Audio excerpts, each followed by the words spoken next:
এইটোতো বেয়া কথা হৈছে, এইটোতো স্পষ্ট কথা আৰু। কিন্তু ৰূপজ্যোতি কুৰ্মী এজন জ্যেষ্ঠ জনপ্ৰতিনিধি, 4বাৰকৈ তেওঁ বিধায়ক হৈছে।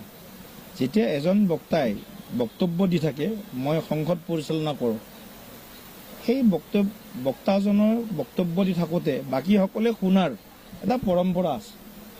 সেই পৰম্পৰাটো কিন্তু কালি ভংগ হৈছিল। কিন্তু ৰূপজ্যোতি ডাঙৰীয়াই, কুৰ্মী ডাঙৰীয়াই যিখিনি আসনৰ পৰা যিটো মানে উঠি চোচা মাৰি গৈছে, সেইটো জনসাধাৰণে ভাল পোৱা নাই। আৰু ভাৰতীয় জনতা পাৰ্টীৰ সংস্কাৰতো এইটো নাই। গতিকে ৰূপজ্যোতি কুৰ্মী ডাঙৰীয়াক আমি এখন পত্ৰ প্ৰেৰণ কৰিছোঁ আজি কিছু সময় আগত। তেখেতে তাৰ বিষয়টো যাতে গভীৰভাৱে লয়, ভৱিষ্যতৰ দিনত যাতে এনেকুৱা আচৰণ অসমৰ ৰাইজে দেখিবলৈ নাপায়।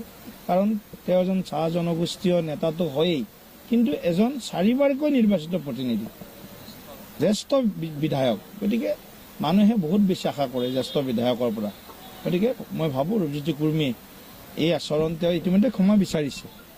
মই ভাবোঁ তেওঁ আগন্তুক দিনত অসমৰ ৰাইজকো এবাৰ ক্ষমা বিচাৰিব আৰু আগন্তুক দিনত যাতে এনেকুৱা ধৰণৰ ঘটনাৰ মানে যাতে আৰু মানে আগত তেনেকুৱা কৰ্ম তেওঁ নকৰে, তাৰ বাবে তেখেতলৈ আমি আহ্বান জনাইছোঁ। হয়, আমাৰতো চাওক, আশাবাদী প্ৰশ্নটো তেনেকুৱা নহয়। প্ৰশ্ন হ'ল যে প্ৰস্তুতি কেনেকুৱা। আমি ইতিমধ্যে প্ৰস্তুতি চলাইছোঁ। ৰাভা হাছুঙত নিৰ্বাচনী প্ৰচাৰ চলিছে। কাইলৈ মই ৰাভা হাছুঙত নিৰ্বাচনী প্ৰচাৰ চলাবৰ কাৰণে যাম আৰু অন্যান্য আমাৰ বিশিষ্ট নেতৃবৃন্দসকল আহিব। গতিকে সুন্দৰ এক পৰিৱেশ য'তেই যায় অসমৰ, বিশেষকৈ আমাৰ জনজাতীয় ভাইসকলৰ মাজত ভাৰতীয় জনতা পাৰ্টী NDAৰ প্ৰতি এক বিশেষ এটা মৰম আৰু তেওঁলোকৰ মানে আমাৰ ওপৰত আস্থা আৰু বিশ্বাস দিনক দিনে বাঢ়িছে। গতিকে ৰাভা হাছুঙত আমি